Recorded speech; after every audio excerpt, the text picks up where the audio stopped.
Assalamualaikum warahmatullahi wabarakatuh.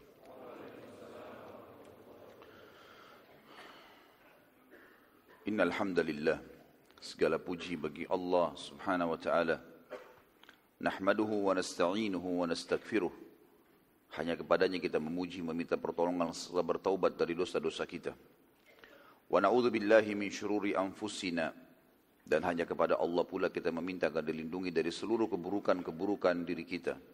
Wa min sayyiati a'malina, dan semua dosa-dosa yang pernah kita lakukan. May yahdihillahu fala mudhillalah, barang siapa yang telah Allah berikan petunjuk maka tidak akan pernah sesat selamanya. Wa may yudlilhu fala hadiyalah, dan barang siapa yang telah Allah sesatkan maka tidak akan mendapatkan petunjuk selamanya. Asyhadu an la ilaha illallah wahdahu la syarika la wa asyhadu anna Muhammadan abduhu wa rasuluh. Saya bersaksi tidak ada Tuhan yang berhak disembah kecuali Allah, dan Muhammad benar-benar hamba juga utusannya. Qala Allah Ta'ala, Allah telah menyebutkan dalam kitabnya, Ya ayyuhalladzina amanu taqullaha haqqa tuqatihi wa la tamutunna illa wa antum muslimun. Hai sekalian orang-orang yang beriman, bertakwalah, patuh dan tunduklah kepada satu-satunya pencipta semua yang di langit, semua yang di bumi, semua yang di kedalaman lautan, yaitu Allah. Sebenar-benar patuh dan tunduk, dan janganlah kalian meninggal dunia kecuali dalam keadaan Islam. Di ayat yang lain Allah juga mengingatkan, Ya ayuhan nasu attaqu rabbakumul ladzi khalaqakum min nafsin wahidah wa khalaqa minha zawjaha wa batha minhuma rijalan katsiran wa nisaa'a wattaqullaha alladzi tasaaluna bihi wal arham innallaha kana 'alaikum raqiba. Hai sekalian manusia, sekali lagi bertakwalah, hanya patuh dan tunduklah kepada satu-satunya pencipta segala sesuatunya, yaitu Allah, yang telah menciptakan kalian dari jiwa yang satu, yaitu Adam alaihissalam, dan telah menciptakan dari jiwa yang satu istrinya Hawa alaihissalam, dan telah banyak memberikan keturunan laki-laki dan perempuan dari keduanya. Sekali lagi bertakwalah, hanya patuh dan tunduklah kepada Allah, dan jagalah hubungan silaturahim. Sesungguhnya Allah senantiasa mengawasi kalian. Di ayat yang ketiga, Ya ayyuhalladzina amanu taqullaha wa qulu qawlan sadida yuslih lakum a'malakum wa yaghfir lakum dhunubakum wa may yuti'illaha wa rasulahu faqad faza fawzan 'azima. Hai sekalian orang-orang yang beriman, sekali lagi bertakwalah dan patuhlah, tunduk dan hanya tunduk kepada Allah, serta ucapkan kalimat-kalimat yang benar sesuai yang telah Dia ridhoi dan Dia perintahkan. Maka niscaya Dia akan memperbaiki amal-amal perbuatan kalian, mengampuni dosa-dosa kalian. Barang siapa yang mentaati Allah dan Rasulnya, maka dia telah mendapatkan kemenangan yang besar. Amma ba'd, fa inna asdaqal hadithi kitabullah. Sesungguhnya sebaik-baik rujukan bagi umat Islam adalah kitabullah Al-Quran dalam segala lini kehidupan mereka. Wa khair hadyu hadyu Muhammadin sallallahu alaihi wasallam, dan sebaik-baik petunjuk setelah Al-Quran adalah petunjuk Nabi besar Muhammad sallallahu alaihi wasallam yang dikenal dengan as-sunnah. Wa syarrul umuri muhdatsatuha, dan buruk-buruk perbuatan khususnya dalam masalah ibadah yang bertolak belakang atau tidak punya rujukan dari wahyu Al-Quran dan sunnah. Fa inna kulla muhdatsin bid'ah, semua perbuatan yang tidak punya rujukan dalam wahyu atau dari wahyu dalam hal ibadah adalah perbuatan baru dalam agama. Wa nabidatin dhalalah, dan perbuatan baru itu akan membawa pelakunya pada kekeliruan dan kesesatan, wa dalam finnar, dan kedua akan membawa pelakunya ke dalam api neraka. Apa yang kita bacakan tadi itu tentu dikenal dengan khutbah hajah. Nabi kita Muhammad sallallahu alaihi wasallam tidak pernah mendapatkan atau memiliki kesempatan untuk menyampaikan kepada umat ini kebaikan-kebaikan, wasiat-wasiat, nasihat-nasihat, baik dalam momen-momen peperangan, khutbah Idul Adha dan Idul Fitri, ceramah pada saat lagi haji, ya, terutama di haji wada dan seterusnya, kecuali beliau selalu menyampaikan 3 ayat tentang takwa tadi, patuh dan tunduk kepada Allah, dan mengingatkan umat Islam agar berpegang kepada Al-Quran dan Sunnah dalam segala lini kehidupan mereka, terutama dalam masalah ibadah. Juga tentu mengingatkan kaum muslimin agar hati-hati dari perbuatan bid'ah atau perbuatan ibadah yang tidak memiliki rujukan wahyu Al-Quran dan Sunnah. Saudaraku seiman, membahas atau melanjutkan seperti biasa di subuh hari ini amalan yang mendatangkan rahmat Allah Subhanahu wa taala yang ditulis oleh Abu Abdurrahman Sultan Ali dan terbitan Pustaka Ibnu Umar. dan kita masuk sekarang ke amal yang ke-9, yaitu jihad dan hijrah di jalan Allah. Jadi ada 2 poin yang dibahas oleh penulis di sini, jihad dan hijrah di jalan Allah. Jihad diambil dari kata-kata jahada yujahidu, yang berarti berjuang untuk mempertahankan agama Allah. Tentu ulama mengatakan makna jihad bisa berarti khusus dan bisa berarti umum. Maksudnya adalah kalau dia dimaknakan dengan makna khusus, maka dia khusus hanya untuk perang di jalan Allah. Nanti kita akan bacakan dalilnya. Dan kalau dia mau diitlakkan bermakna umum, berarti semua upaya yang dilakukan oleh seorang muslim dalam memperjuangkan iman dan Islamnya. Masuk dalam makna umum ini tentunya kalau seseorang memaksakan diri atau berjuang untuk bangun sholat malam, untuk ke masjid, untuk menuntut ilmu. Ini masuk dalam makna jihad kalau diitlakkan secara umum. Tentu saja teman-teman sekalian, kalau arti jihad yang pertama yang secara khusus, itu yang Allah subhanahu wa ta'ala sebutkan dalam banyak ayatnya. Di antaranya tentunya di dalam firman-Nya dalam surah An-Nisa ayat 95 sampai 96. Ayat 95 sampai 96. Yang bunyinya A'udzu billahi minasyaitonir rajim. لا يستوي القاعدون من المؤمنين غير أولي الضرر والمجاهدون في سبيل الله بأموالهم وأنفسهم فضل الله المجاهدين بأموالهم وأنفسهم على القاعدين درجة وكلا وعد الله الحسنى وفضل الله المجاهدين على القائدين أجرا عظيما درجات منه ومغفرة ورحمة وكان الله غفورا رحيما. Tidaklah sama antara mukmin yang duduk, yang tidak ikut berperang, dengan orang yang tidak mempunyai udzur. Ya, saya ulangi, tidaklah sama antara mukmin yang duduk, maksudnya tidak ikut berperang, yang tidak mempunyai udzur. Berarti orang yang punya udzur tidak masuk dalam ayat ini. Jadi kalau orang sakit, orang buta, ini mungkin udzur ya, tidak bisa, atau dia lagi berada di sebuah tempat yang jauh dari lokasi jihad, berarti dia punya udzur. Dalam arti kata dia tidak bisa menjangkaunya karena kejauhan. Ya.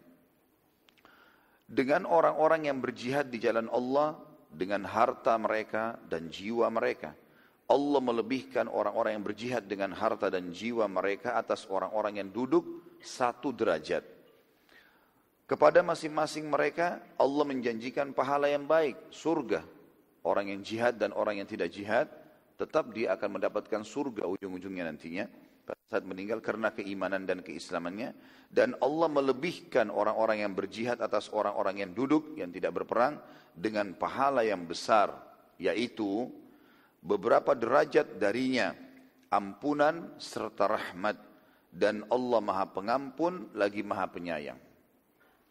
Saksi bahasan kita adalah Allah SWT sebutkan di sini tentang jihad pergi berperang di jalan Allah. Ini dalilnya. Juga dalam ayat yang lain, surah Al-Imran 157, ini kita masih membahas masalah definisi jihadnya. Makna jihad secara khusus adalah berperang di jalan Allah. Surah Al-Imran ayat 157 juga berbunyi, A'udzu billahi minasyaitonir rajim, wa la in qutiltum fi sabilillahi aw muttum la maghfiratum minallahi wa rahmatun khairum mimma yajma'un. Dan sungguh kalau kalian gugur di jalan Allah atau meninggal, tentulah ampunan Allah dan rahmatnya lebih baik bagimu dari harta rampasan yang mereka kumpulkan. Saksi bahasan di sini jihad, berperang di jalan Allah. Sedangkan makna jihad yang umum, artinya masuk dalam segala upaya yang dikerjakan seorang muslim untuk mendapatkan atau mempertahankan iman dan Islamnya. Seperti misalnya sabda Nabi SAW bagi penuntut ilmu, siapapun yang keluar menuntut ilmu, maka dia di jalan Allah sampai dia kembali. Riwayat yang lain dikatakan, riwayat Bukhari Muslim, siapapun yang keluar dari rumahnya ikhlas untuk menuntut ilmu, maka dia di jalan Allah. Dalam riwayat yang lain, riwayat Imam Muslim juga, Pernah ada seorang sahabat yang keringatan, kelihatan letih di wajahnya karena bekerja keras untuk mencari nafkah. Maka Nabi SAW lewat di depan sahabat ini bersama dengan sahabat-sahabat yang lain. Maka sahabat-sahabat yang lain berkata, coba seandainya perbuatan orang ini dihitung fisabilillah, dihitung pahalanya seperti orang yang berjihad. Gitu kan. Maka kata Nabi SAW, ketahuilah, siapapun yang keluar mencari anaknya yang hilang, karena itu anak adalah amanah, hilang, dia keliling mencari anaknya, maka dia di jalan Allah. Siapapun yang keluar dari rumahnya mencari kedua orang tuanya yang hilang darinya, mungkin karena sudah sangat pikun dan akhirnya bisa hilang, baik itu di musim haji, umrah, atau mungkin keluar dari rumahnya, maka dia di jalan Allah. Dan siapapun yang keluar seperti ini, ditunjuk orang yang tadi keringatan itu sedang mencari nafkah, maka dia juga di jalan Allah. Dan siapa yang keluar untuk mempertahankan agamanya, dia di jalan Allah. Dan siapa yang keluar untuk mencari rasa sombong ataupun berbangga-bangga dengan dunia, maka dia di jalan syaitan. Jadi ini dalil-dalil yang menjelaskan tentang masalah makna sabilillah juga bisa masuk dalam makna umum. Ya. Dua-duanya tentu berusaha seorang muslim untuk mengejarnya. Itu makna jihad.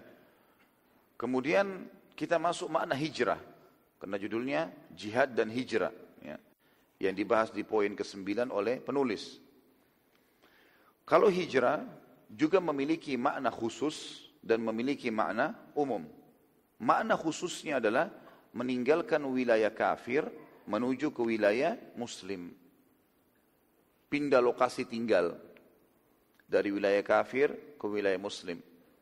Seperti kasus para sahabat ridwanullahi alaihim pada saat mereka hijrah dari Mekah ke Madinah, yang sudah sangat masyhur.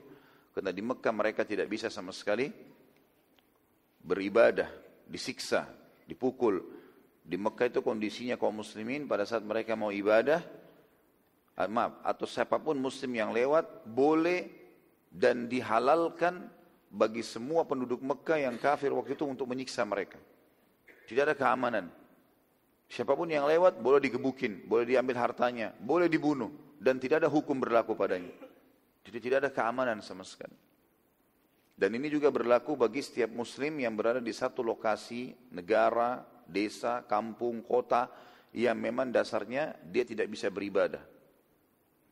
Dan khusus makna ini, makna yang pertama, makna khusus hijrah ini teman-teman sekalian, bisa menjadi wajib bagi dia hijrah, bisa menjadi sunnah bagi dia untuk hijrah. Hukumnya, hijrah itu menjadi wajib dalam makna khusus ini, pindah dari wilayah kafir ke wilayah muslim, kalau memang betul-betul dia tidak bisa beribadah di lokasi tersebut dan dia masih memiliki lokasi yang bisa dia beribadah.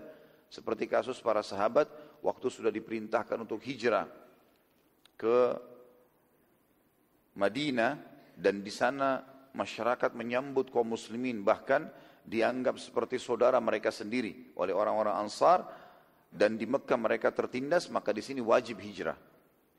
Makanya waktu itu seluruh muslimin umumnya hijrah.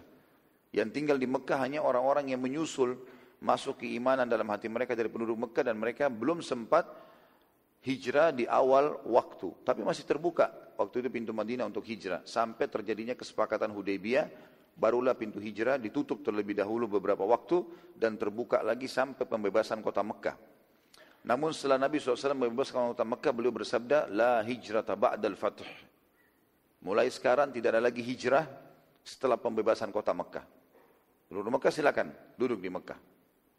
Dan yang paling terakhir hijrah, Abbas radhiyallahu anhu, paman Nabi SAW, yang sempat hijrah di malam, niat ingin hijrah ke Madinah di malam pengepungan kota Mekah.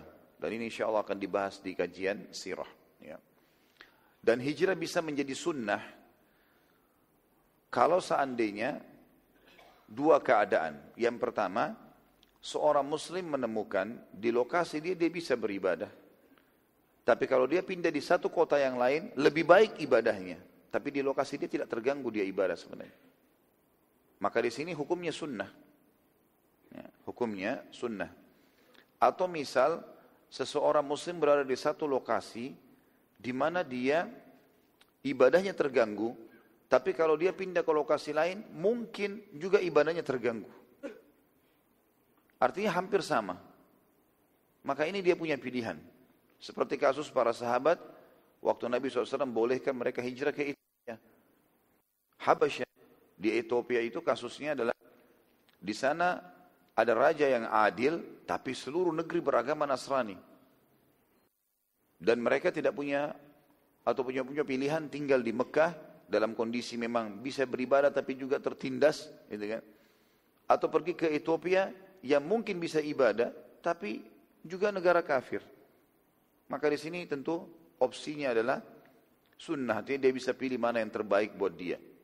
Tapi kita harus garis bawahi teman-teman sekalian, hukum yang tadi yang pertama tentang wajibnya hijrah bagi orang yang tidak bisa beribadah. Dan ini sekaligus juga kita tekankan, tidak bolehnya seorang muslim yang sudah ada di wilayah aman, tentram ibadahnya, sengaja datang ke satu lokasi yang tidak bisa ibadah.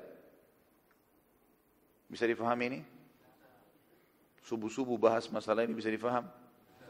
Alhamdulillah.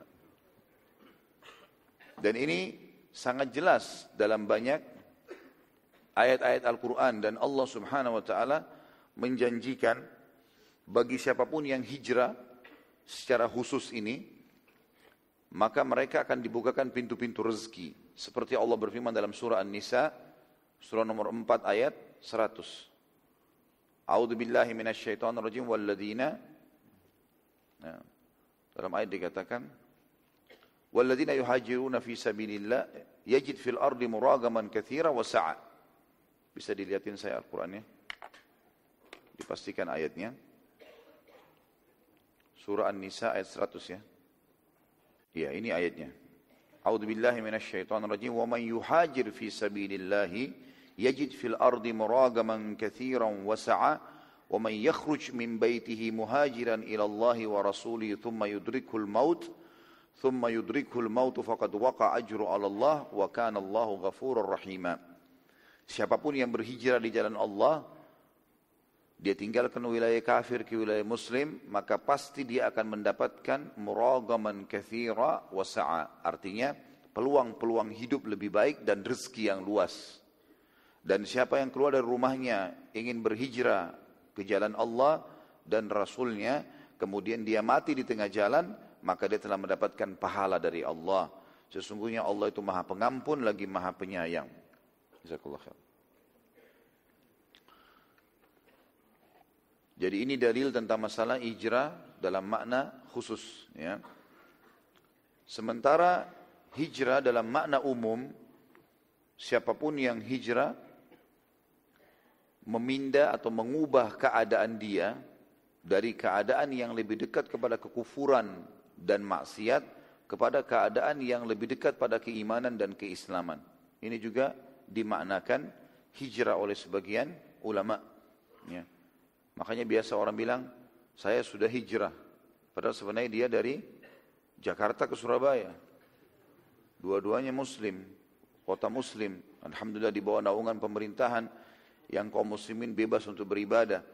Tapi di sini yang dimaksud adalah makna hijrah yang umum. Dia hijrah dari keadaan yang buruk, yang jauh dari Allah kepada keadaan yang baik. Ya. Dan ini makna juga dibenarkan para ulama kalau kita itlaqkan secara umum. Tentu teman-teman sekalian, yang sedang kita bahas adalah jihad dan hijrah di jalan Allah. Lebih cenderung penulis ini sebenarnya ingin menggabungkan keduanya. Ya. Dan memang Allah Subhanahu Wa Taala menyebutkan dalam beberapa ayat Al-Quran tentang penggabungan ini. Artinya, setiap orang yang sedang terganggu di satu wilayah untuk beribadah, kemudian dia mencari wilayah yang lebih tenang dia beribadah, maka nanti akan bertemu antara hijrahnya itu dengan jihadnya. Karena dari wilayah muslim, dia bisa menyerang wilayah non-muslim. Bisa ikut berjihad. Dan itu Allah Subhanahu Wa Taala sebutkan dalam Al-Quran. Dalam surah Al-Baqarah ayat 218. dalam surah Al-Quran, Al-Baqarah, ayat 218. A'udzu billahi minasyaitonir rajim. Innal ladzina amanu wal ladzina hajaru wajahadu fi sabilillahi ulaika yarjuna rahmatullah wallahu ghafurur rahim. Sesungguhnya orang-orang yang telah beriman kepada Allah, orang-orang yang hijrah dan berjihad di jalan Allah. Jadi ada gabungan antara kalimat hijrah dan jihad. Mereka itu mengharapkan rahmat Allah dan Allah Maha Pengampun lagi Maha Penyayang. Al-Allamah As-Sa'di mengatakan, salah satu ulama tafsir yang terkenal dengan tafsir As-Sa'dinya, beliau berkata, ketiga amalan ini adalah tanda kebahagiaan dan poros ubudiyah. Artinya puncak ibadah, yaitu beriman, hijrah, dan berjihad. Dengannya diketahui apa yang terdapat pada manusia berupa keberuntungan dan kerugian. Adapun iman, maka jangan tanya lagi tentang keutamaannya. Udah pasti. Kita cuma ada iman atau kafir. Tengah-tengahnya munafik. Munafik pun masuk dalam kategori orang kafir. Bagaimana Anda bertanya tentang sesuatu yang notabene-nya adalah pemisah antara kaum yang berbahagia, maksudnya orang beriman, dengan kaum yang sengsara, maksudnya orang-orang kafir, tentang ahli surga dan ahli neraka. Jika ini ada dalam diri hamba, maka amal-amal kebaikannya diterima, maksudnya keimanan.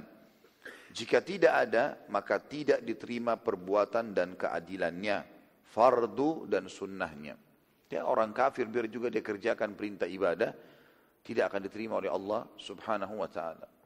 Kalau masih ingat tentu ada riwayat Ibnu Jud'an, dalam riwayat Bukhari Muslim, di mana Aisyah berkata, ya Rasulullah, bagaimana dengan Ibnu Jud'an? Tidak ada yang tidak kenal dia. Ibadahnya, kalau dalam Islam ini luar biasa ibadahnya orang ini. Artinya suka sekali bantu orang susah. Kalau masih ingat kisahnya, saya pernah bilang Ibnu Jud'an ini sampai terkenal suka membakar api unggun depan rumahnya, walaupun tengah malam, untuk memberikan gambaran kepada para musafir dan yang butuh bantuan untuk datang ke rumahnya walaupun tengah malam.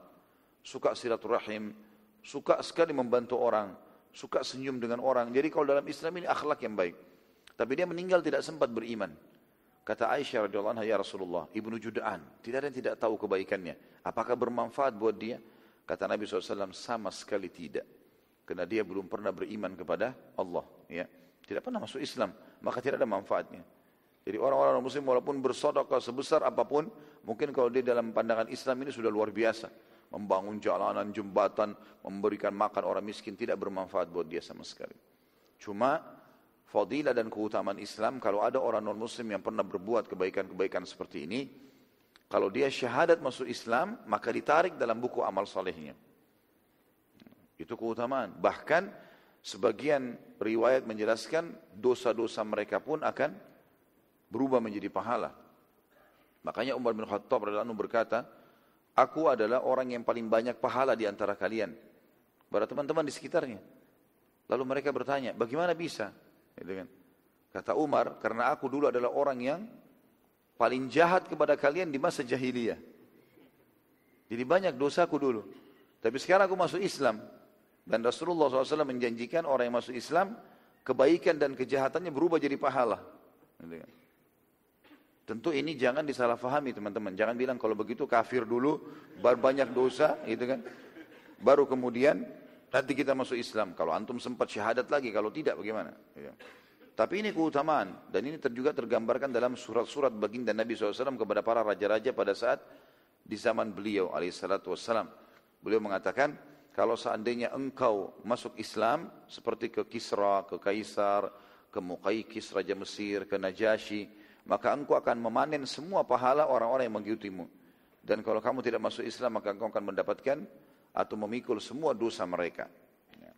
Ada juga dalam riwayat yang dikatakan, Nabi SAW mengatakan, kalau engkau masuk Islam, maka Allah memberikanmu pahala 2 kali. Karena pahala dari keislaman dan pahala dari dosa-dosa yang diubah menjadi pahala.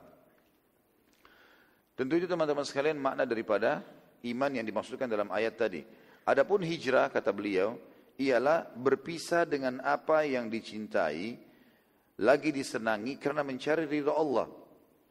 Orang yang berhijrah itu meninggalkan tanah air, harta, keluarga dan handai tolannya untuk mendekatkan diri kepada Allah dan menolong agamanya.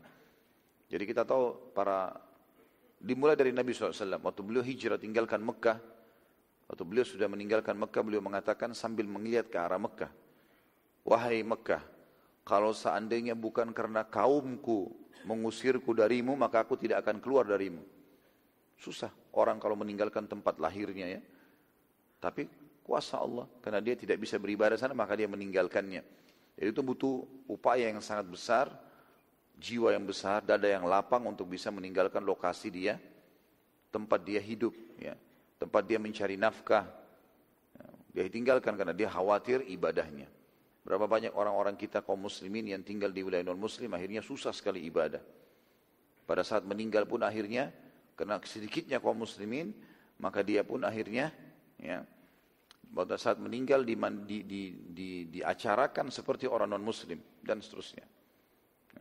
Ini juga terjadi di zaman Nabi SAW, terjadi pada Najasyi radhiyallahu anhu.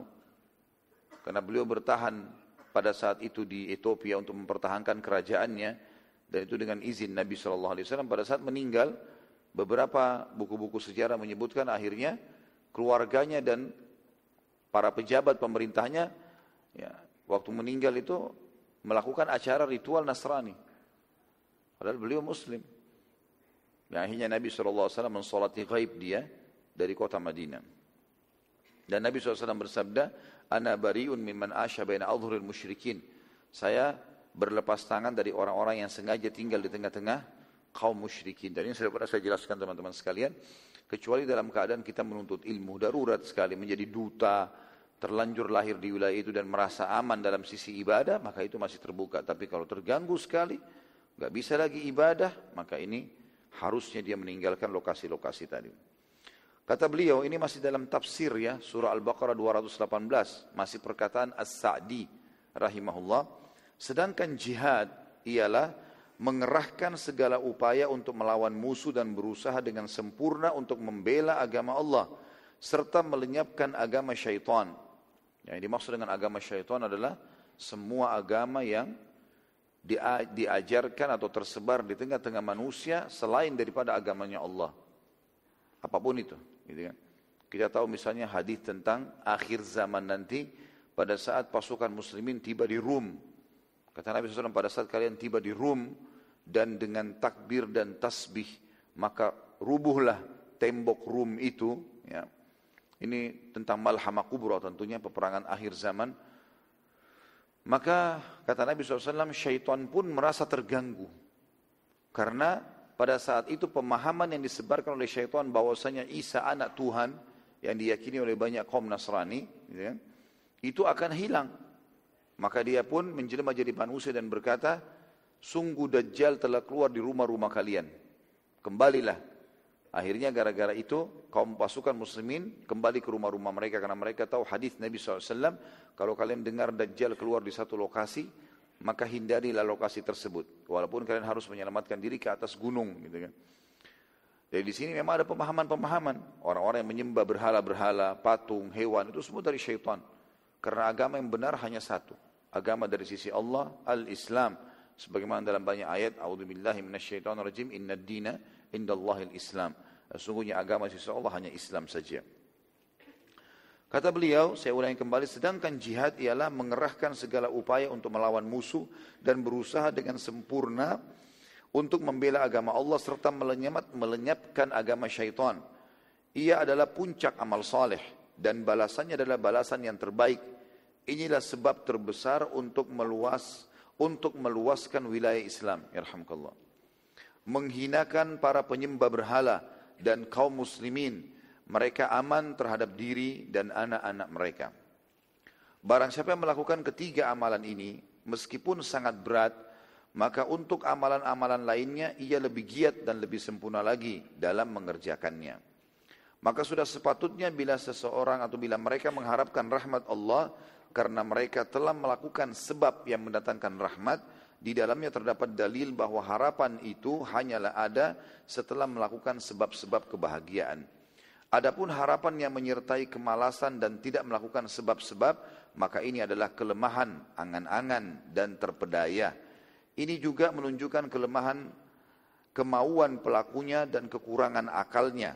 Tidak ubahnya dengan orang yang mengharapkan anak tanpa nikah, mengharapkan tanaman tanpa ada benih yang menyiraminya dan yang semisalnya. Dan firman Allah yang berbunyi ulaika yarjuna rahmatullah dalam ayat tadi Al-Baqarah 218, dan merekalah orang-orang yang mengharapkan rahmat Allah, berisi isyarat bahwa walaupun hamba melakukan amal-amalan yang telah dilakukannya, namun tidak semestinya ia bersandar padanya, bahkan ia mengharapkan rahmat Rabbnya dan mengharapkan amalan-amalannya diterima, dosa-dosanya diampuni dan kekurangan-kekurangannya ditutupi. Karenanya Allah berfirman, Wallahu ghafurur rahim. Artinya, amal 3 ini kalau dikerjakan beriman, hijrah dan jihad, itu akan membantu sekali, mempercepat dan meringkas jalan kita untuk mendapatkan rahmat Allah. Oleh karena itu Allah mengatakan di penutupan ayat, Wallahu ghafurur rahim. Dan Allah maha pengampun lagi maha pengasih. Yakni bagi siapa yang bertaubat kalau punya dosa dengan taubat nasuha. Dan rahim, penyayang, rahmatnya meliputi segala sesuatu karena seluruh kesalahan-kesalahan dia yang lalu bisa diganti menjadi pahala oleh Allah. Dan dia masih punya kesempatan untuk mendapatkan surga. Ini dalil-dalil yang berhubungan dengan masalah penjelasan makna jihad dan juga hijrah tadi. Dalam ayat yang lain, jadi itu Al-Baqarah 218, Allah menggabungkan jihad dan hijrah. Di ayat yang lain juga Allah menggabungkan jihad dan hijrah dalam surah At-Taubah ayat 20 sampai ayat 21. Yang bunyinya, A'udzu billahi minasyaitonir rajim, alladzina amanu wa hajaru fi والذين آمنوا وجاهدوا والذين آمنوا وهاجروا وجاهدوا في سبيل الله بأموالهم وأنفسهم أعظم درجة عند الله وأولئك هم الفائزون يبشرهم ربهم برحمة منه ورضوان وجنات لهم فيها نعيم مقيم. Orang-orang yang beriman dan berhijrah serta berjihad di jalan Allah dengan harta benda dan diri mereka adalah lebih tinggi derajatnya di sisi Allah, dan itulah orang-orang yang mendapatkan kemenangan. Rabb mereka menggembirakan mereka dengan memberikan rahmat daripadanya, keridhaan dan surga. Mereka memperoleh di dalamnya kesenangan yang kekal. Sekarang kita masuk teman-teman sekalian ke rincian hukum-hukum syar'inya.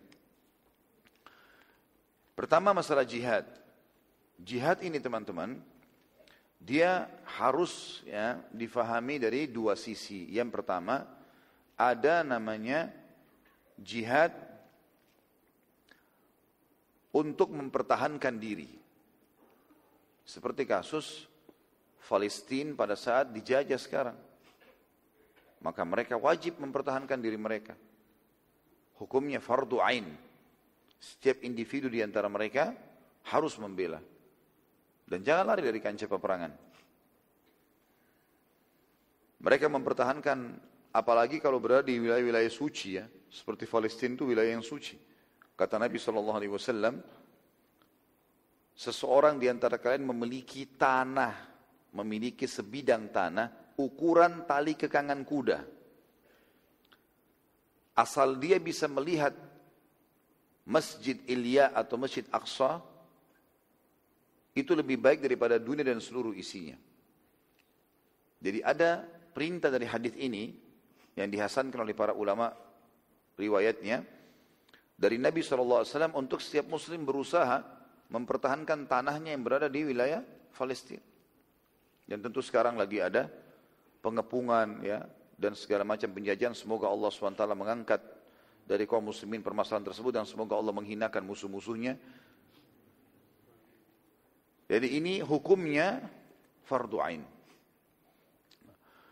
Dan dia akan berlaku fardu kifayah bagi kita-kita ini. Fardu ain artinya wajib bagi setiap individu. Kalau fardu kifayah tercukupkan dengan ada yang sudah melakukannya. Seperti kasus contoh hukum yang lain ya. Kalau sholat jenazah. Sholat jenazah itu kalau tidak ada yang sholati kecuali kita sendiri, maka sifatnya fardu ain. Misal kita lagi dalam perjalanan berdua dengan teman kita, kemudian mungkin kalau di zaman-zaman dulu ya, sekarang sudah jarang terjadi atau mungkin tidak terjadi, tapi kalau orang dulu lakukan perjalanan dan misalnya dari Madinah ke Irak, jauh, bisa 10 hari perjalanan dan di padang pasir bisa meninggal. Kadang-kadang kalau dua orang jalan, kalau mati temannya di tengah jalan, dia harus kubur situ. Dia sendirian yang urus temannya itu. Ini sering terjadi. Maka pada saat itu fardu ain, wajib bagi dia untuk sholat jenazah. Tapi kalau kayak di kota kayak kita sekarang, ada jenazah yang lagi disolati di masjid, kemudian sebagian jemaah ikut sholati, sebagian lagi tidak, bubar. Tidak ada masalah yang bubar itu, karena mereka sudah fardu kifayah. Hukumnya wajib sebenarnya, tapi sudah gugur di sini, karena sudah ada sebagian yang mengerjakan. Mirip dengan hukum mengucapkan salam ya, menjawab salam maaf. Menjawab salam hukumnya wajib. Misalnya ada orang mengatakan Assalamualaikum warahmatullahi wabarakatuh, kita jawab Waalaikumsalam warahmatullahi wabarakatuh. Kita punya kewajiban kalau kita sendirian, fardu ain, terarahkan ke kita. Tapi kalau di majelis seperti ini ada orang datang, lalu dia mengucapkan salam. Lalu ada satu saja jemaah yang menjawab, maka yang lainnya sudah gugur kewajibannya, sudah fardu kifayah. Seperti itulah ya. Baik, kalau kondisi kita yang jauh dari Palestina sekarang sifatnya fardu kifayah. Artinya siapapun di antara pemerintahan muslim yang bisa membantu, dia harus membantu. Ya, berusaha untuk membantu agar saudara-saudara kita lepas dari permasalahan yang sedang mereka hadapi. Ini kalau sifatnya hukum, dari sisi hukumnya. Kapan dia fardu ain, kapan dia fardu kifayah. Dan jihad, mempertahankan diri begini, itu semestinya para ulama mengambil alih, ya, karena mungkin tentu penjajahan terjadi, maka pemerintahan setempat pun kemungkinan juga sudah dibubarkan oleh para penjajah. Seperti di Palestina, mereka kerepotan sekali untuk mendirikan sebuah pemerintahan, terutama kecuali di beberapa wilayah seperti daerah Gaza, yang memang sama sekali belum dikuasai oleh Palestina, atau beberapa wilayah memang masih di bawah otoritas Palestina. Ya, kami pada saat mendatangi tempat itu, di sana ada seperti daerah Jericho dan yang lainnya, memang itu di bawah otoritas Palestina. Maka itu mereka coba bertahan, ya, seperti itulah. Ini kalau sifatnya perang atau jihad mempertahankan diri. Kita masuk sekarang ke jihad menyebarkan Islam ke seluruh muka bumi. Ini yang banyak dihilangkan oleh kaum muslimin sekarang. Jadi ada jihad ini teman-teman sekalian. Jadi tidak harus tunggu kita diserang baru kita ya, melawan. Itu salah satu bentuk jihad. Jihad yang lain adalah memang kita pergi ke wilayah-wilayah non-muslim, tawarkan kepada mereka Islam. Kemudian kalau mereka menolak jizyah, upeti kalau mereka menolak terjadi peperangan. Ini kalau ada pemerintahan resmi muslim. Bukan individu ini. Bukan kelompok, bukan ormas. Enggak. Tapi pemerintahan resmi. Seperti Nabi SAW melakukan itu. Pada saat beliau ya, mengekspansi Islam, membawa Islam ke Mekah misalnya. Kan dengan kekuatan militer. Akhirnya menaklukkan Mekah. Dan Mekah jadi wilayah Islam sampai sekarang. Alhamdulillah. Sampai menjelang hari kiamat tentunya. Kemudian juga pada saat beliau mengekspansi ya, Islam ke beberapa wilayah, termasuk ke wilayah Tabuk pada saat itu, ya, ke kota Taif, dan akhirnya tunduk dalam hukum Islam. Begitu pula dilakukan oleh Abu Bakar radhiyallahu anhu pada saat beliau mengirim pasukan untuk membersihkan Jazirah Arab dari nabi-nabi palsu. Kemudian beliau mengutus pasukan yang berhasil mengalahkan nabi-nabi palsu ke wilayah Bahrain, pesisir Teluk pada saat itu, untuk menyebarkan Islam di sana. Umar lebih jauh lagi radhiyallahu anhu. Beliau ekspansi Islam ke negeri Syam di tahun 14 Hijriah sampai akhirnya terjadi perang Yarmuk yang masyhur di wilayah Jordania, dan akhirnya negeri Syam, Palestina, Jordania, Syria dan Libanon semuanya takluk di bawah kaum muslimin, termasuk wilayah Asianya Turki. Dan tahun 16 Hijriah itu dipimpin tadi tentu oleh Abu Ubaidah bin Jarrah dan Khalid bin Walid radhiyallahu anhu ajma'in. Kemudian tahun 15-nya Umar bin Khattab mengutus pasukan, ini tahun 15 tadi perang Yarmuk, tahun 16-nya mengutus Sa'ad bin Abi Waqqas radhiyallahu anhu mengekspansi Islam ke Persia dengan 30.000 pasukan melawan 240.000 pasukan Persia. Dan akhirnya seluruh wilayah Persia, mayoritasnya Irak, Iran, Afghanistan dan sebagian besar wilayah Rusia takluk di tangan muslimin. Dan keluar ulama-ulama besar dari sana. Ya, keenam ulama hadis, Bukhari, Muslim, Abu Dawud, Tirmidzi, Ibnu Majah dan Nasa'i dari wilayah Persia. Dari wilayah Persia mereka. Kita tahu Imam Bukhari sebenarnya bukan namanya Bukhari, tapi dari nama wilayah Bukhara. Itu daerah Rusia, gitu kan? Dan kita tahu juga Imam Ahmad, Imam Madhab yang masyhur, Imam Abu Hanifah berada di Irak, wilayah Persia dulunya, gitu kan? Jadi ini efek-efek daripada jihad itu sendiri. Tapi pemerintahan resmi tentunya. Tidak berarti sampai di situ. Amr bin As radhiyallahu anhu memberikan masukan kepada Khalifah Umar bin Khattab waktu itu untuk ekspansi ke Afrika.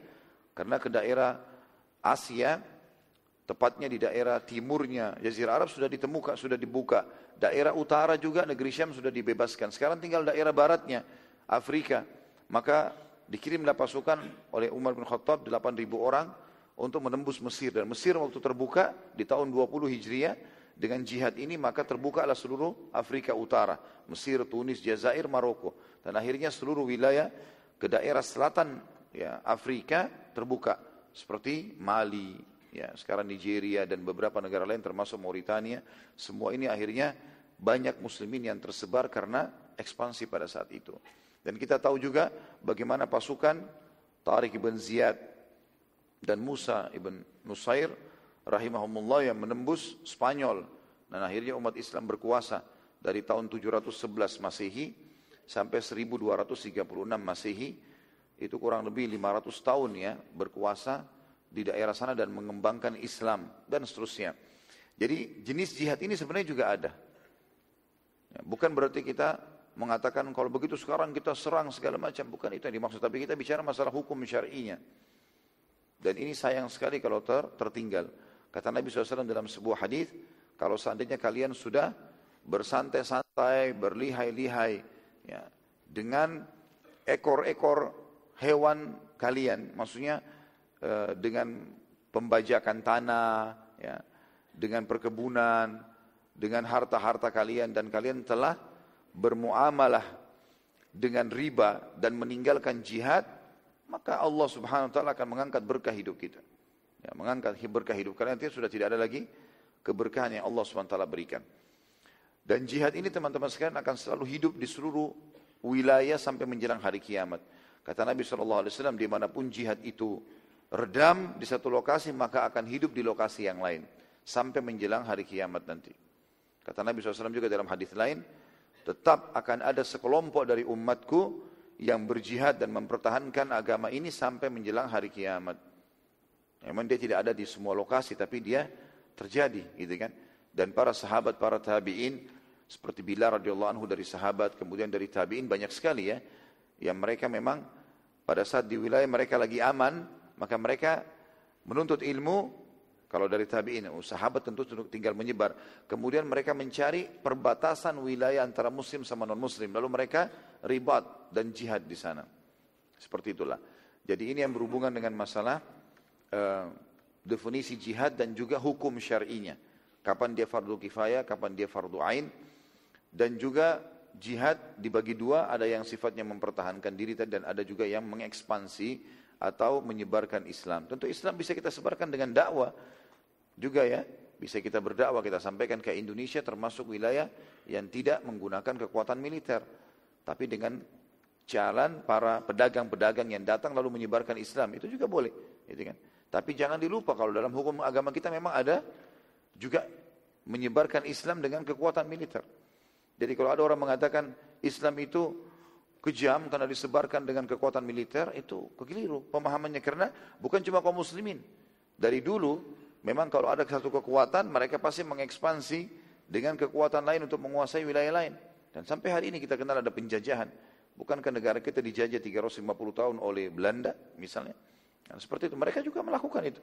Jadi kaum muslimin lebih berhak untuk menyebarkan agama. Dan mereka pasti akan menyebarkan keadilan dalam masalah ini. Karena akan menyebarkan agama Allah SWT. Karena kalau satu wilayah ditawarkan Islam, mereka menerima, maka selesai. Enggak ada peperangan. Atau mereka menerima jizyah, upeti, maka tidak jadi peperangan. Peperangan hanya kalau mereka menolak ya, apa yang telah Allah Subhanahu wa taala ajarkan sebagai agamanya. Kemudian kita masuk ke masalah keutamaan. Keutamaan jihad banyak sekali, banyak sekali. Dan sudah semestinya setiap muslim di antara kita, walaupun alhamdulillah kita di wilayah aman, dia selalu mempelajari tentang masalah jihad dan dia siap kapan dia dibutuhkan. Nabi SAW bersabda dalam sebuah hadis, "Man mata walam yagzu walam yuhaddits nafsahu bil ghazwi mata maitatal jahiliyah." Siapa yang meninggal dunia sementara dia tidak pernah sama sekali berjihad, berperang, atau dia tidak pernah meniatkan dalam dirinya, kalau satu waktu ada jihad saya akan ikut, maka dia kalau mati dalam keadaan jahiliyah. Berarti kan harus ada niat di situ kan. Dan kata Nabi SAW juga dalam hadis yang lain, hadis sahih, dan ini kemuliaan sebenarnya buat kita semuanya. Ya, kata Nabi SAW, man talaba syahadata bisidq, ballagahu Allah manazil syuhada wa in mata ala firashi. Siapapun yang meninggal, siapapun yang berharap mati syahid, walaupun lagi aman wilayahnya, dia tidak buat kekacauan, karena Muslim tidak akan buat kekacauan. Tapi dia berharap bisa mati syahid di akhir hidupnya, maka Allah akan berikan dia kedudukan orang mati syahid walaupun dia mati di atas ranjangnya. Berarti kan ada kerinduan seorang Muslim, bila satu waktu Allah mudahkan maka dia akan siap untuk itu. Makanya tahapan-tahapannya teman-teman, apa yang Allah minta kita untuk berkorban, seperti Idul Adha sebentar lagi kita berkorban dengan hewan, ada zakat mal, kemarin mungkin di Ramadan banyak alokasikan, ada zakat fitrah, apalah ya, pada saat kita mencukur rambut lagi umroh dan haji, ini kan pengorbanan-pengorbanan dari diri kita. Dan pengorbanan ini kalau sudah biasa kita lakukan, nanti kita akan lebih mudah menerima pengorbanan puncak, yaitu menumpahkan darah di jalan Allah. Keutamaan yang lain adalah kalau kita sudah masuk di kancah jihad teman-teman sekalian, maka ada jaminan selama kita tidak kafir setelahnya akan masuk ke dalam surga dan terharamkan dari api neraka. Sebagaimana hadis riwayat Muslim, kata Nabi SAW, makbarrat kadama abdin fisabilillah fatamassuhun nar. Tidak akan pernah disentuh oleh api neraka dua telapak kaki yang tersentuh debu medan perang. Debunya saja. Jadi kalau kita menunggangi kuda misalnya, kita menunggangi apalah ya, tank atau jalan kaki, pasti ada debu gitu kan. Maka debu itu pun yang menyentuh telapak kaki kita sudah cukup untuk membuat kita tidak akan disentuh api neraka. Asal kata para ulama dia tidak membatalkan keislaman setelahnya gitu kan. Jadi ada jaminan-jaminan seperti ini. Kemudian juga dalam salah satu peperangan Nabi SAW, beliau pernah jalan, kemudian istirahat di satu tempat. Lalu beliau bersabda, ketahuilah di Madinah ada saudara-saudara kita yang tidak sempat ikut dengan kita. Tapi mereka tidak ada lembah yang kita lewatin, tidak ada suka duka yang sedang kita rasakan, gitu kan? Capeknya, letihnya, panasnya, ketakutan-ketakutan dalam jiwa, kecuali mereka bersama dengan kita dari sisi pahala. Karena mereka tertahan oleh uzur, mungkin kena buta, mungkin kena sakit, ya, dia tidak bisa keluar, maka dia akan mendapatkan pahala. Tapi saksi bahasan kita ternyata setiap langkah kaki, setiap rasa letih, suka dukanya perjalanan. Tentu orang suka duka meninggalkan keluarga, kena debu, panas, mungkin di kancah peperangan mereka jauh, mau ke kamar mandi susah, ya, bisa tiba-tiba ditangkap oleh musuh, tapi itu semua adalah pahala di sisi Allah Subhanahu wa ta'ala. Pernah ada satu riwayat yang lain, riwayat sahih riwayat Imam Muslim, pernah ada sahabat yang bertanya, ya Rasulullah, ada enggak amal ibadah yang bisa minimal menyamai jihad, bukan cuma mengalahkan, menyamai saja. Kata Nabi SAW, saya tidak temukan. Kata sahabat itu, ya Rasulullah, ditanya dua kali, ada enggak amal yang paling tidak bisa menyamai jihad? Kata Nabi SAW, saya tidak temukan. Sampai 3 kali Nabi SAW mengatakan itu, saya tidak menemukannya. Dan kita tahu kehidupan baginda Nabi SAW, terutama fase Madinah 10 tahun terakhir, itu kalau kita rentet histori hidup beliau, memang tidak terjadi setiap bulannya peperangannya, tetapi kalau kita tarik dan kita hitung secara waktu, maka dari 10 tahun itu per 2 bulan sekali terjadi jihad di zaman Nabi SAW, baik Nabi SAW yang diserang oleh musuh ataupun beliau yang menyerang musuh. Tentu ini tidak perlu kita cari secara khusus ya, tetapi kita perlu mengetahui hukumnya dan kita berharap Allah SWT memberikan kepada kita itu. Nabi SAW pernah berkata tentang masalah perjuangan, memang tentu beda perjuangan Nabi SAW di zaman beliau dengan kita, karena itu awal Islam. Kata Nabi SAW kepada beberapa sahabat, mungkin kalian masih ragu tadinya menerima Islam karena melihat umat Islam masih miskin. Maksudnya di awal fase Mekah dan Madinah gitu kan. Mungkin karena kalian masih lihat sering terjadi perang. Mungkin. Lalu kata Nabi SAW, ketahuilah, akan tiba saat nanti di mana kalian umat Islam akan tersebar di tengah-tengah kalian harta. Kalian akan mendapatkan keamanan dan ketentraman serta menguasai muka bumi ini. Sampai-sampai Dalam riwayat lain dikatakan seorang wanita melakukan perjalanan dari San'a, dari Hadramaut ke San'a, atau riwayat lain kalau tidak salah San'a ke Hadramaut, salah satunya. Tapi ini jaraknya sekitar 600 km tanpa takut kecuali kepada Allah. Jadi saking amannya. Padahal antara San'a dengan Hadramaut di zaman Nabi SAW itu terkenal sekali banyak suku-suku perampok. Tapi akhirnya jadi aman gitu kan. Jadi memang kondisi kita sekarang alhamdulillah dengan kondisi aman seperti ini. Tapi seorang muslim tidak boleh lalai. Tidak boleh lalai gitu kan. Kelalaian ini akan membuat nanti kita meninggalkan hukum syar'i. Apalagi pemerintah-pemerintah muslim ya, yang memang Allah SWT berikan kekuasaan kepada mereka. Mestinya mereka bisa membela Islam dan kaum muslimin.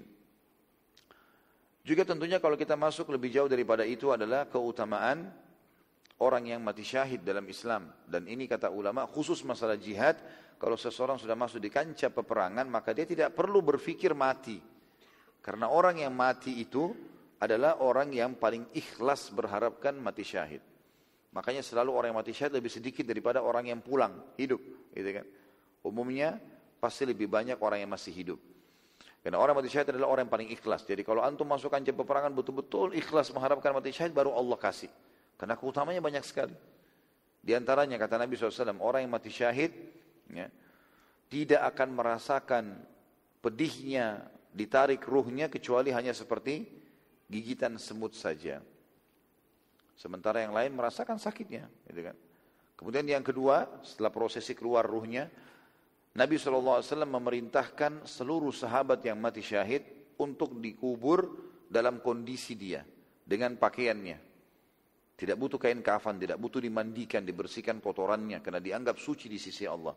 Kalau orang mati biasa selain jihad, maka kalau dia mati harus dimandiin, dikafani, dibersihkan kotoran tubuhnya. Orang mati syahid tidak, dikubur dengan itu. Kemudian kata Nabi SAW, orang mati syahid fadilah yang ketiga adalah tidak akan kena fitnah kubur. Enggak ada lagi pertanyaan malaikat, siapa Tuhanmu, siapa Nabimu, enggak ada.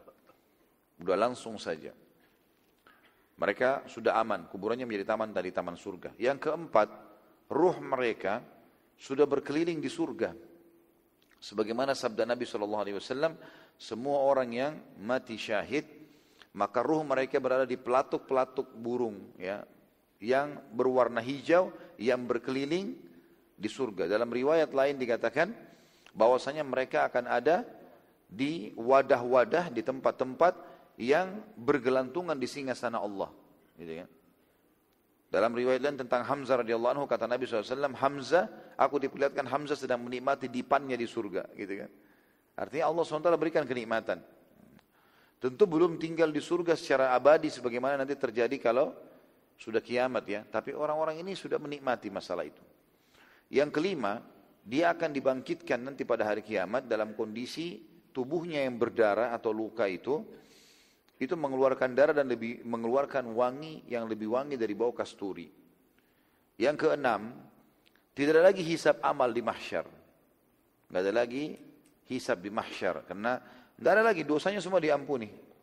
Sebagaimana sabda Nabi SAW, orang yang mati syahid semua dosanya diampuni kecuali hutangnya. Dan orang yang mati teman-teman sekalian di darat dan di udara itu beda dengan orang yang mati di lautan. Yang mati di lautan lebih besar pahalanya. Ya, orang yang mati di lautan lebih besar pahalanya, gitu kan? Sebagaimana juga orang yang dibunuh oleh ahli kitab mendapatkan double pahala syahid dibandingkan dibunuh oleh selain ahli kitab. Sebagaimana dijelaskan dalam hadis-hadis yang sahih, gitu kan? Orang yang terbunuh, kalau kalian dibunuh kata Nabi SAW oleh ahli kitab, siapapun dibunuh oleh ahli kitab maka dia akan mendapatkan double pahala. Ya, dengan double pahala daripada itu. Sebagaimana juga orang mati di lautan. Dalam sebuah athar disebutkan orang yang mati syahid di darat, karena di zaman Nabi SAW cuma ada darat, sekarang kan ada udara kita ya, maka diampuni semua dosanya kecuali utangnya. Dalam athar yang juga disebutkan kecuali orang yang mati di lautan maka diampuni dosanya termasuk utangnya. Jadi ada keutamaan pada itu, walaupun utang ini usahakan diselesaikan, seperti itulah. Kemudian yang ketujuh, selain tidak ada hisab hari kiamat, juga dia bisa memberikan syafaat 70 keluarganya atau 70 orang yang dia inginkan. Makanya para sahabat saling mewasiatkan satu sama yang lain. Kalau mereka lagi mau pergi medan perang, kalau kau mati duluan, maka jangan lupa syafaatmu untukku. Dan kalau aku mati duluan, aku akan memberikan syafaatku untukmu. Nah, itu yang mereka saling mewasiatkan kalau mereka pergi jihad. Karena mereka sudah sangat yakin ini. Kalau pasti mereka akan mendapatkan surga dan tidak boleh ragu dengan masalah itu. Ya. Yang ke-8 adalah mereka akan masuk surga yang tertinggi. Firdaus. Karena kita tahu surga Firdaus dihuni oleh 4 golongan. Minan nabiyina was-siddiqina was-syuhada was-salihin. Dari nabi-nabi dan orang-orang yang siddiq, yang jujur pada Allah seperti julukan Abu Bakar radhiyallahu anhu, dan juga syuhada, orang yang mati syahid, dan orang-orang yang juga saleh. Yang ke-9 tadi saya lupa ini, kalau jasad mereka tidak akan dimakan oleh tanah. Jadi tidak akan hancur jasad mereka. Sebagaimana dalam sebuah athar juga disebutkan, ya, Nabi SAW bersabda, 3 orang yang tidak akan dimakan jasadnya oleh tanah, para nabi-nabi, para syuhada, dan para penghafal Al-Quran. Nah, jadi masuk dalamnya masalah orang-orang yang mati syahid. Dan sekian banyak keutamaan orang yang mati syahid tentunya. Toh teman-teman sekarang kalau kita tahu kita juga akan mati, toh kita mau kemana sih? Pasti mati kan? Maka berharaplah, mintalah kepada Allah agar pada saat meninggal ditutup dengan syahadah. Tapi yang benar ya, syahadah yang benar. Betul-betul ada jihad yang benar, bukan jihad yang dikarang-karang ini. Ya. Karena banyak orang sekarang mengarang-arang itu. Ya. Bom sana sini mengatasnamakan jihad. Gitu. Dengan alasan bahwasanya ini orang kafir, dibom saja. Gitu. Kasus di Indonesia banyak bom Bali, bom ini keliru ini. Dari mana jihad membunuh diri? Gitu. Ini nggak boleh sebenarnya. Jadi kita harus memahami masalah ini. Ya. Dan ada sebagian orang yang salah faham, mengatakan boleh orang bunuh diri. Bom bunuh diri di medan perang. Ya, dengan dalil ini dan itu. Dalil dari mana ini? Gitu. Kalau para sahabat di kancah-kancah peperangan, mereka masuk dengan pedang mereka, walaupun mereka tahu mereka akan mati, itu dibolehkan dalam Islam. Seperti kita bawa senjata, kemudian kita melawan musuh. Ya, nanti kalau kita terbunuh nggak ada masalah. Tapi kalau dia bunuh dirinya, ini bunuh diri. Ini. Kan itu. Nah, boleh ini salah faham, gitu kan? Ya semoga Allah berikan petunjuk yang benar. Jadi kita harus paham dengan jihad yang benar pula. Enggak boleh kita mengatasnamakan jihad tapi salah tempat ini. Ya. Ini tentu sudah kita jelaskan rincian hukum-hukumnya dan juga keutamaan-keutamaannya. Sehingga kita tidak boleh lalai dalam masalah itu. Dan Umar bin Khattab berkata, di akhir khilafahnya beliau di tahun 23 Hijriah, di depan anaknya Hafsah radhiyallahu anha, istri Nabi SAW, aku berharap Allah memberikan kepadaku mati syahid di kota Rasulnya alaihissalatu wassalam.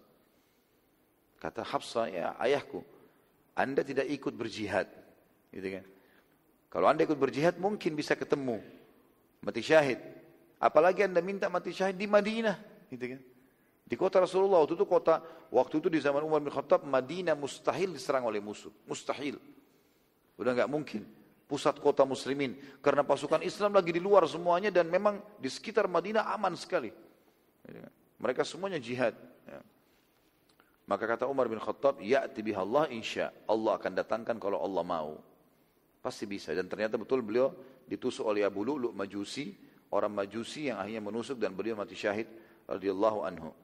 Jadi seperti itulah kurang lebih yang berhubungan dengan masalah jihad ini. Dan tidak boleh teman-teman kita mengarang-arang. Jihad itu kalau ada pemerintah resmi yang mengatakan, ayo kita jihad, membela, maka itu terjadi. Ya. Atau kita membela diri kita pada saat kita sedang diserang, maka itu adalah jihad. Gitu kan. Tapi kalau kita membunuh diri kita, ini hati-hati teman-teman sekalian. Jangan sampai kita kena semangat tapi salah tempat. Ya. Ini sebenarnya tidak boleh dikatakan itu jihad. Kalau dalil-dalil orang yang mengatakan bahwasanya sahabat juga dulu pernah di peperangan ini, peperangan itu, masuk dengan pedang padahal dia sudah tahu dia akan mati. Ini bukan dalil ini, boleh bunuh diri. Jadi sahabat bawa pedang menghadapi musuh, sama dan kita sekarang bawa senjata. Kita bawa senjata apapun ya, kemudian kita masuk lalu kita dibunuh oleh musuh. Tidak bisa menjadi dalil bunuh diri. Membunuh diri ini tidak bisa sama sekali. Bagaimana caranya dia menarik? Allah mengatakan dalam Al-Quran, a'udzubillahi minasyaitonir wala tuhliku anfusakum. Jangan kalian binasakan diri kalian. Dan juga dalam hadis Nabi SAW, pada saat jihad lagi berjalan pun, jangan kalian berharap bertemu musuh. Kalaupun kita sudah berperang, kata Nabi SAW, jangan berharap ketemu musuh.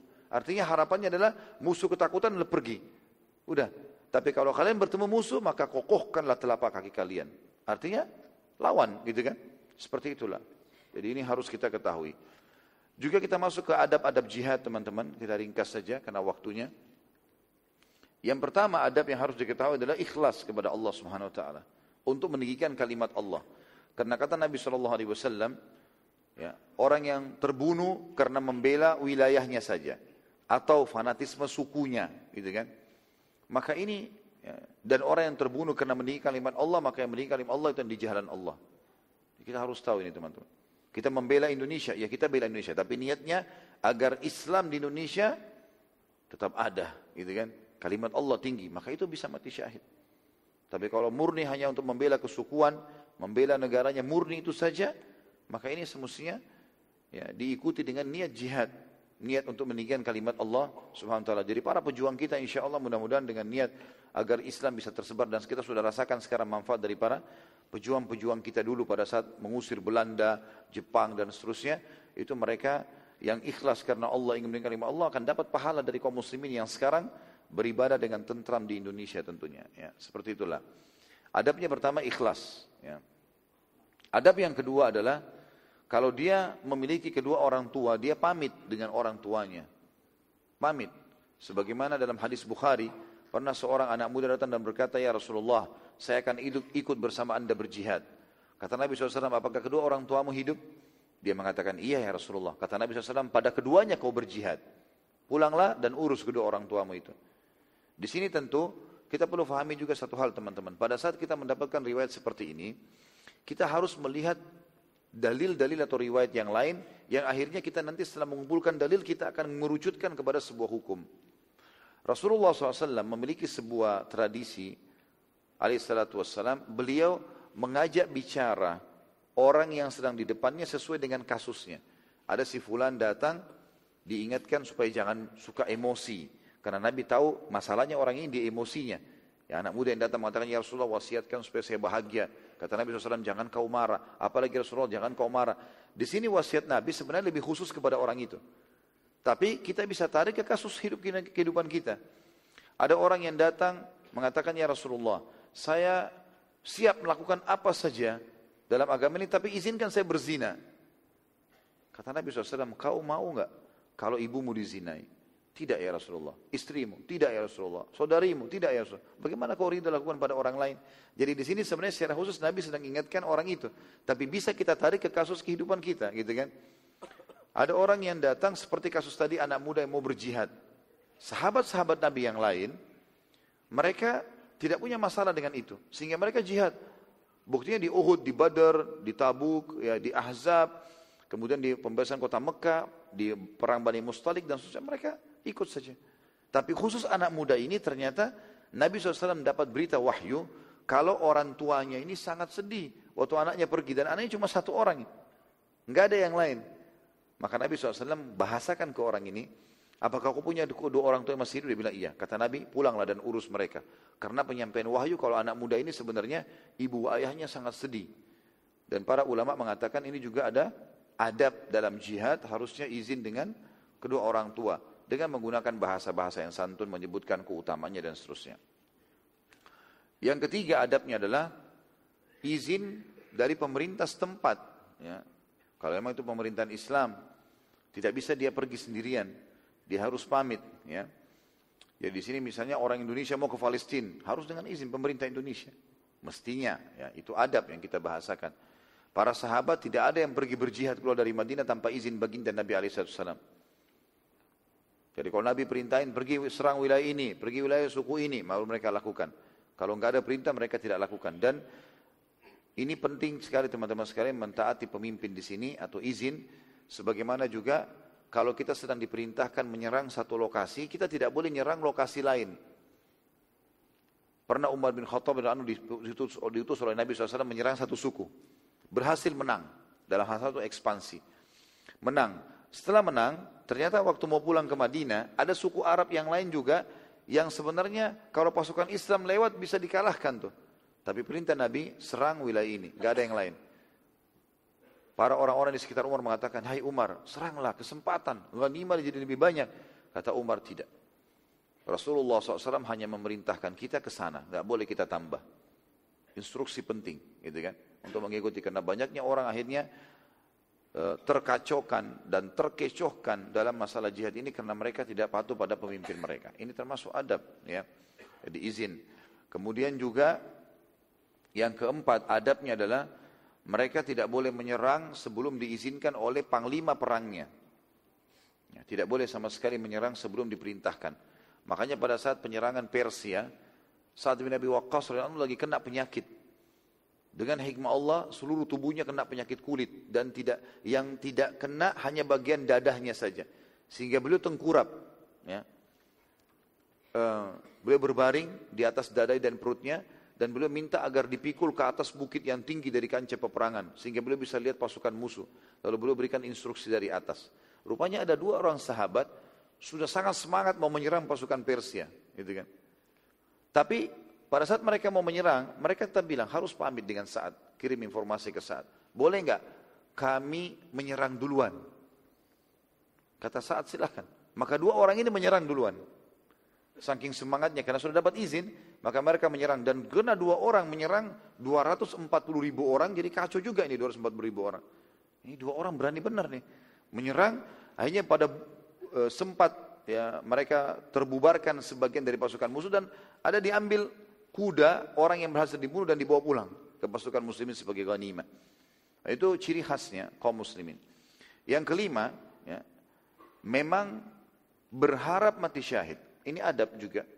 Berharap mati syahid dengan harapan yang sangat besar. Dan itu teman-teman untuk memberikan motivasi besar supaya kita mau mati syahid, kita harus tahu mati itu yang dirasakan hanya satu.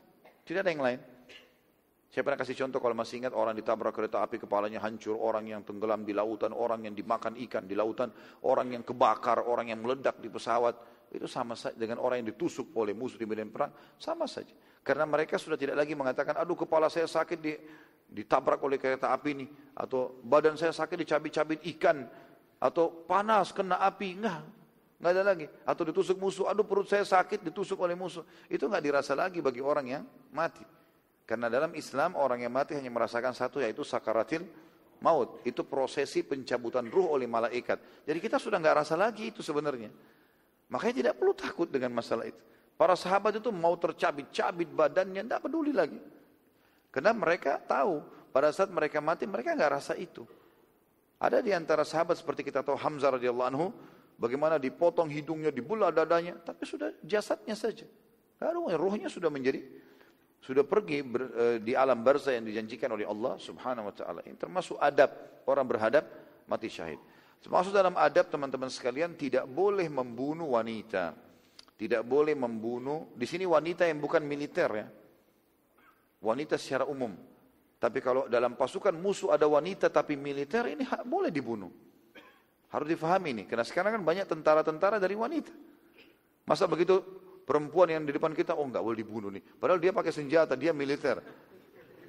Nah, ini keliru, jangan salah paham. Yang dimaksud adalah wanita secara umum kata ulama. Tapi kalau wanita sudah ikut dalam militer, ini enggak boleh. Ini. Memang dia terlatih untuk itu. Dan sekarang banyak kan negara-negara pakai kekuatan militer wanita. Tidak boleh membunuh orang tua, tidak boleh membunuh anak-anak. Orang tua yang dimaksud adalah orang tua yang bukan militer.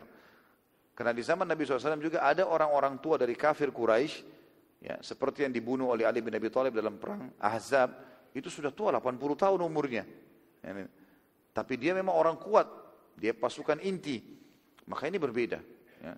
Kita juga nanti insya Allah akan pelajari peperangan juga setelah perang Mekah, namanya perang Hunain.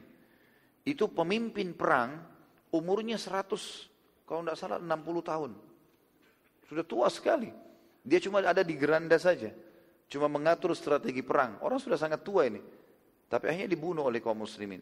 Karena memang dia masuk dalam pasukan inti. Yang dimaksud di sini orang tua juga adalah orang tua memang yang kita masuk ke satu wilayah, menyerang, lalu mereka ya, hidup di situ. Orang tua tidak ada hubungannya. Dia pikun, dia duduk, dia juga tidak mampu lagi mengurus dirinya. Juga anak-anak. Dan anak-anak juga yang dimaksud adalah anak-anak umumnya. Tidak pernah dilatih militer, tidak pernah tahu segala macam itu. Ya. Dan juga tidak boleh membunuh orang yang menyerah. Ya, kalau orang sudah menjatuhkan senjatanya, maka ditawan saja. Gitu ya. Kemudian masuk dalam adab juga tidak boleh membakar, ya, tidak boleh ya, mutilasi. Ya. Ini tidak boleh semuanya. Dalam Islam kalau sudah ditusuk musuhnya mati selesai. Gitu kan. Masuk dalam adab juga harus sebelum jihad menawarkan Islam dulu. Kemudian jizyah, kemudian baru terjadi peperangan terakhir. Ini dianggap sah jihad kalau dilakukan poin ini. Dan saya pernah ceritakan kalau masih ingat tentang kasus terjadinya penyerangan Samarkand di zaman Umar bin Abdul Aziz rahimahullah. Bagaimana beliau mengutus pasukan, waktu itu dipimpin oleh Abu Qatadah. Dan Abu Qatadah ini rahimahumullah semuanya, beliau menyerang Samarkand tanpa ada penawaran Islam, tanpa ada penawaran jizyah, langsung diserang.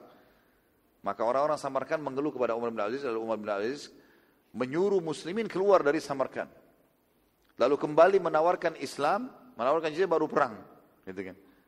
Sampai akhirnya orang Samarkand lihat kejadian tersebut, orang kekuatan militer sudah menguasai wilayah kami, lalu keluar lagi kembali, akhirnya gara-gara itu mereka masuk Islam. Dan ini juga adalah adab-adab yang harusnya dijaga tentunya. Ternyata teman-teman tentang masalah hijrah, ya tadi itu jihad, hijrah juga punya ya adab-adab di sini. Adab yang pertama dalam hijrah adalah memang betul-betul dia membutuhkan hijrah itu. Dari wilayah non-muslim ke wilayah muslim. Kita bicara lingkup hijrah yang khas tadi ya, meninggalkan wilayah orang non-muslim. Ini betul-betul dia butuhkan. Ya. Dan tidak dibolehkan seseorang tadi saya bilang pindah dari negara muslim yang aman beribadah ke negara kafir yang tidak bisa beribadah. Yang kedua, dalam masalah hijrah, adabnya adalah seseorang muslim menyelesaikan semua kewajiban-kewajiban dia yang dia tinggalkan di wilayah yang akan dia tinggalkan. Seperti Nabi SAW dan para sahabat, ridwanullah alaihim pada saat mau hijrah ke Madinah, itu mereka mengembalikan amanah-amanahnya orang Quraisy. Semuanya. Nabi SAW tidak hijrah ke Madinah kecuali sudah menyelesaikan semua. Apapun yang dititipin, punya utang, segala macam ini harus diselesaikan. Ini adab dalam masalah hijrah. Ya. Kemudian adab dalam masalah hijrah adalah memilih lokasi yang paling baik. Kalau ada pilihan misalnya ke negara A, B, C, dan negara B, C yang lebih baik, maka ini adabnya adalah dia milih yang terbaik. Secara ibadah dan bukan secara duniawi. Kalau secara dunia misalnya dia dapat kerjaan lebih baik segala macam, itu adalah bukan ini yang masuk, tapi adalah masalah ibadahnya di sini. Ini termasuk adabnya, gitu kan? Termasuk adabnya. Kemudian termasuk adab juga adalah membawa keluarga. Semaksimal mungkin membawa keluarga untuk hijrah bersama. Karena Nabi SAW waktu hijrah sempat anak beliau ya, masih tinggal di Mekah. Kemudian Nabi SAW menyuruh Zaid bin Haritha untuk menjemput mereka setelah mulai kondisi di Madinah tenang, lalu membawa mereka ke Madinah. Jadi intinya membawa keluarga, jangan membiarkan mereka kecuali kalau mereka tidak mau ikut beriman. Maka itu baru kemudian dibolehkan kita untuk meninggalkan mereka, sebagaimana beberapa sahabat meninggalkan istri dan anak mereka yang tidak mau beriman di Mekah. Jadi, seperti itulah. Ini kurang lebih yang terlintas di benak saya sekarang. Saya tidak mengingat yang lainnya. Semoga ini sudah cukup mewakili insyaAllah bahasan kita. Yang penting yang beliau maksudkan adalah orang kalau berjihad dan hijrah ini sebab datangnya rahmat Allah. Dan judul buku kita adalah amalan yang mendatangkan rahmat Allah SWT, karuniahnya. Mungkin begitu saya teman-teman sekalian. Assalamualaikum warahmatullahi wabarakatuh.